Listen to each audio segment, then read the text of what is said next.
Καλωσορίσατε στο Rainbow Plan. Πάμε να μάθουμε φυσική της 5ης Δημοτικού. Είμαστε στο κεφάλαιο «Τα υλικά σώματα». Παντού γύρω μας υπάρχει ύλη. Όλα τα σώματα, στερεά, υγρά ή αέρια, μικρά ή μεγάλα, είναι φτιαγμένα από ύλη, όπως και εμείς οι ίδιοι.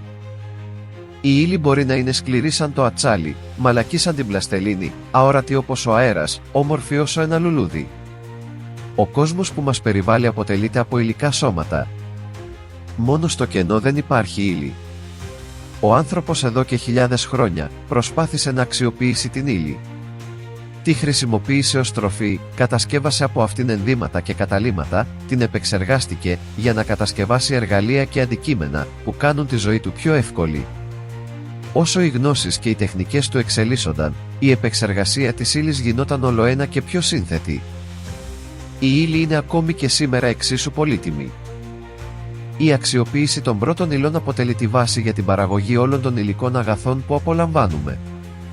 Μερικές φορές η προσπάθεια του ανθρώπου να κατανοήσει τις ιδιότητες της ύλης και να την τυθασεύσει ήταν παράξενη. Έτσι το μεσαίωνα οι αλχημιστές αναζητούσαν τρόπους για να μετατρέψουν την ύλη από μία μορφή σε μία άλλη. Οι αλχημιστές χρησιμοποιούσαν περίεργες μεθόδους, στις οποίες εναλλάσσονταν η επιστημονική γνώση και η μαγεία. Βασική επιδίωξη των αλχημιστών ήταν να μετατρέψουν μία κοινή πέτρα σε πολύτιμο χρυσάφι. Είναι σίγουρα περιττό να αναφέρουμε ότι δεν τα κατάφεραν ποτέ. Η ύλη αποτελεί μία από τις δύο πιο βασικές έννοιες των φυσικών επιστημών. Η δεύτερη εξίσου βασική έννοια είναι η ενέργεια. Η μεταξύ τους σχέση είναι πολύ στενή. Εκμεταλλευόμαστε την ενέργεια που περικλεί η ύλη, όταν καίμε ένα κομμάτι ξύλου ή μία ποσότητα φυσικού αερίου. Η θερμότητα που εκλείεται κατά την καύση είναι ένα μέρος αυτής της ενέργειας. Ένα πολύ μεγαλύτερο μέρος αυτής της κρυμμένης στην ύλη ενέργειας απελευθερώνεται σε ένα πυρηνικό εργοστάσιο. Η ύλη και η ενέργεια αποτελούν στην ουσία τις δύο όψεις του ίδιου νομίσματος. Η ύλη μπορεί να μετατραπεί σε ενέργεια και η ενέργεια σε ύλη. Αυτή η σημαντική σχέση αποτελεί τη βάση της ισορροπίας στο σύμπαν. Δεν έχουν όλες οι πρώτες ύλες την ίδια αξία, καθώς άλλες μορφές ύλης είναι σπανιότερες και άλλες όχι. Η αξία της πρώτης ύλης εξαρτάται από το πόσο εύκολα μπορούμε να την αξιοποιήσουμε. Ο φυσικός πλούτος μιας χώρας, τα αποθέματα σε πρώτες ύλες είναι καθοριστικά για την οικονομική της ανάπτυξη. Δομή της ύλης. Αν κοιτάξουμε γύρω μας, θα διαπιστώσουμε ότι μας περιβάλλει ένα μεγάλο πλήθος διαφορετικών υλικών σωμάτων. Και όμως, αυτό το τεράστιο πλήθος διαφορετικών υλικών σωμάτων προέρχεται από 92 μόνο στοιχεία. Ας πάρουμε όμως τα πράγματα με τη σειρά. Τα περισσότερα σώματα γύρω μας αποτελούνται από μείγματα. Αν διαχωρίσουμε τα συστατικά ενός μείγματος και αρχίσουμε να τεμαχίζουμε ένα από αυτά σε όλο και μικρότερα κομμάτια, θα φτάσουμε κάποια στιγμή στο μόριο, το μικρότερο τμήμα ενός συστατικού που διατηρεί τις ιδιότητές του.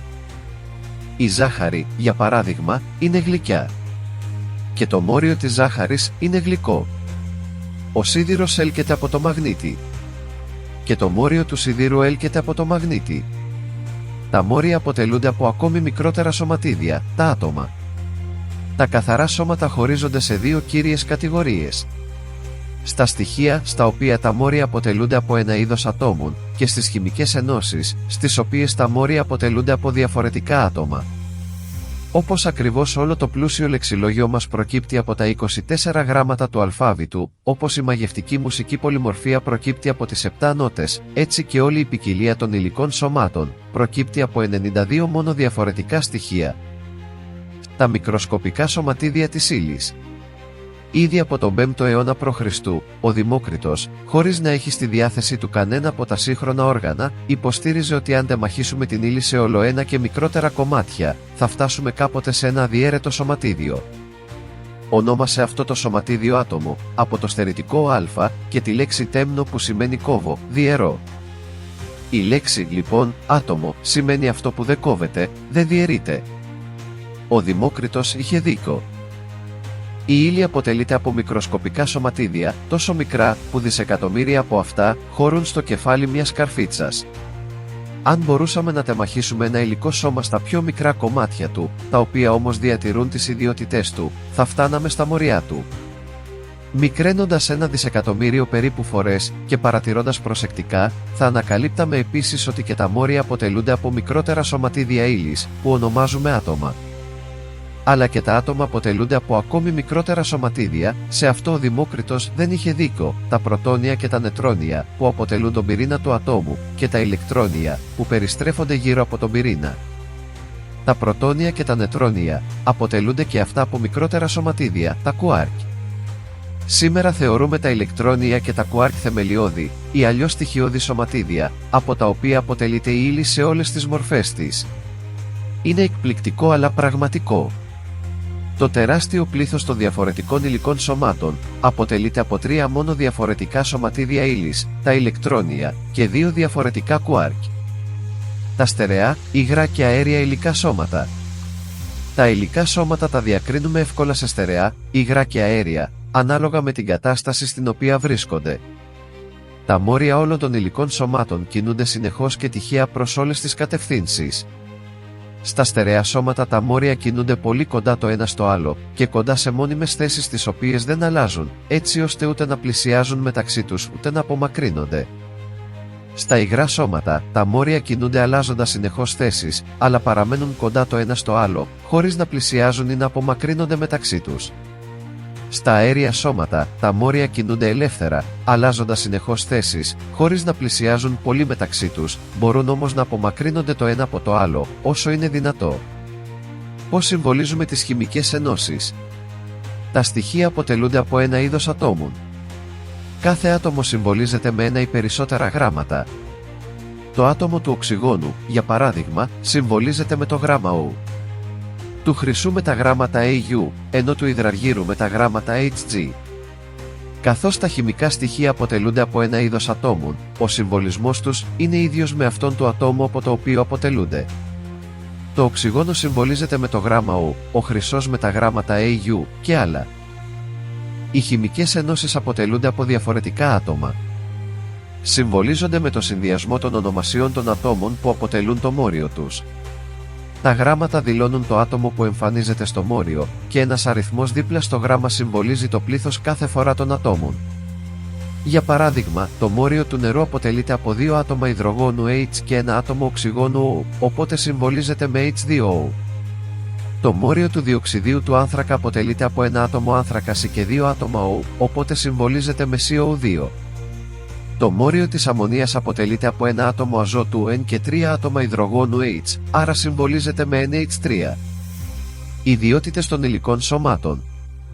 Αν ρίξεις μία ματιά στο δωμάτιό σου, θα διαπιστώσεις ότι είναι γεμάτο από υλικά σώματα με διάφορα μεγέθη, σχήματα και χρώματα. Κάποια από αυτά τα αντιλαμβάνεσαι εύκολα, ενώ κάποια άλλα, όπως για παράδειγμα τον αέρα που αναπνέεις, πιο δύσκολα. Για να μπορούμε να μελετήσουμε τα υλικά σώματα, βασιζόμαστε στις χαρακτηριστικές τους ιδιότητες. Ο όγκος, η μάζα και η πυκνότητα είναι οι πιο βασικές χαρακτηριστικές ιδιότητες των υλικών σωμάτων. Όγκος. Όγκος ενός σώματος ονομάζεται ο χώρος που αυτό καταλαμβάνει.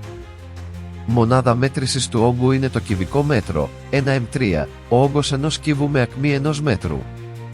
Η υποδιέρεση του κυβικού μέτρου είναι το κυβικό εκατοστό, 1 κυβικό εκατοστό ή 1 ml. Μία ακόμη συνηθισμένη μονάδα μέτρησης είναι το λίτρο, 1 L. 1 λίτρο αντιστοιχεί σε 1000 κυβικά εκατοστά. Για να υπολογίσουμε τον όγκο ενός σώματος, πρέπει να μετρήσουμε τις διαστάσεις του ή να το βυθίσουμε σε έναν ογκομετρικό σωλήνα και να μετρήσουμε τον όγκο του νερού που εκτοπίζεται. Ο όγκος των στερεών και των υγρών είναι σταθερός, ενώ ο όγκος των αερίων μεταβάλλεται ανάλογα με το χώρο στον οποίο αυτά βρίσκονται. Το σχήμα των στερεών είναι επίσης σταθερό, ενώ το σχήμα των υγρών και των αερίων μεταβάλλεται ανάλογα με το σχήμα του δοχείου που τα περιέχει. Μάζα. Η μάζα ενός σώματος εκφράζει το ποσό της ύλης από το οποίο αυτό αποτελείται. Μονάδα μέτρησης της μάζας είναι το χιλιόγραμμο ή κιλό. Χρησιμοποιείται επίσης συχνά το υποπολαπλάσιο του, το γραμμάριο. 1 κιλό αποτελείται από 1000 γραμμάρια.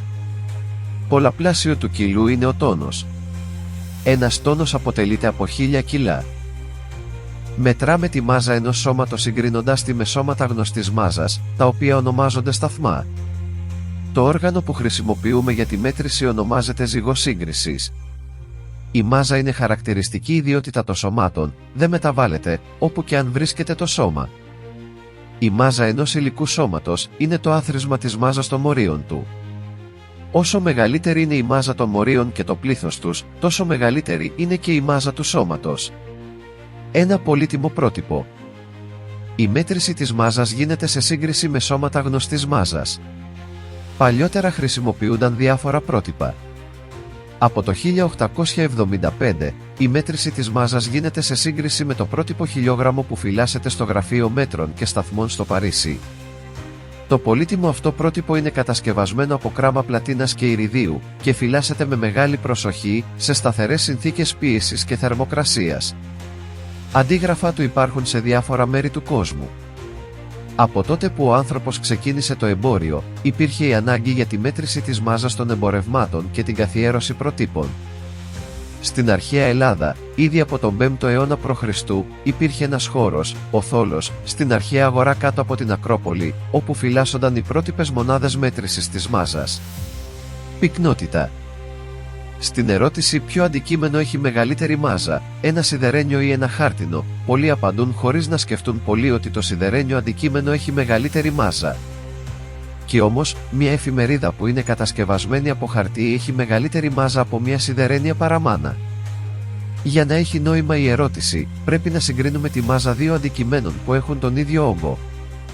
Ένα σιδερένιο σώμα με όγκο 1 κυβικού εκατοστού έχει μάζα 7,8 γραμμάρια, ενώ ένα χάρτινο σώμα με τον ίδιο όγκο έχει μάζα 1 γραμμάριο. Η ύλη στο σιδερένιο σώμα είναι πιο πυκνή από την ύλη στο χάρτινο, όπως λέμε αλλιώς η πυκνότητα του σιδερένιου σώματος είναι μεγαλύτερη από αυτή του χάρτινου. Η πυκνότητα ενός σώματος εκφράζει την ποσότητα μάζας στη μονάδα του όγκου. Μονάδες μέτρησης της πυκνότητας είναι το γραμμάριο ανά κυβικό εκατοστό ή το χιλιόγραμμο ανά κυβικό μέτρο. Εξετάζοντας το μικρόκοσμο, ανακαλύπτουμε ότι τα σώματα με τη μεγαλύτερη πυκνότητα αποτελούνται από μόρια με μεγαλύτερη μάζα ή από μόρια που βρίσκονται πιο κοντά το ένα στο άλλο. Ας τα δούμε όλα με μία ματιά. Ο όγκος, η μάζα και η πυκνότητα είναι οι πιο βασικές ιδιότητες των υλικών σωμάτων. Τα υλικά σώματα αποτελούνται από μόρια. Τα μόρια αποτελούνται από άτομα. Τα άτομα αποτελούνται από πρωτόνια, νετρόνια και ηλεκτρόνια. Τα πρωτόνια και τα νετρόνια αποτελούνται από κουάρκ. Από τον τρόπο με τον οποίο κινούνται τα μόρια ενός υλικού σώματος εξαρτάται αν αυτό είναι σε στερεή, υγρή ή αέρια κατάσταση. Τα καθαρά σώματα χωρίζονται σε δύο κύριες κατηγορίες, στα στοιχεία και στις χημικές ενώσεις. Σας ευχαριστούμε που ήσασταν μαζί μας και σας περιμένουμε στο επόμενο μάθημα.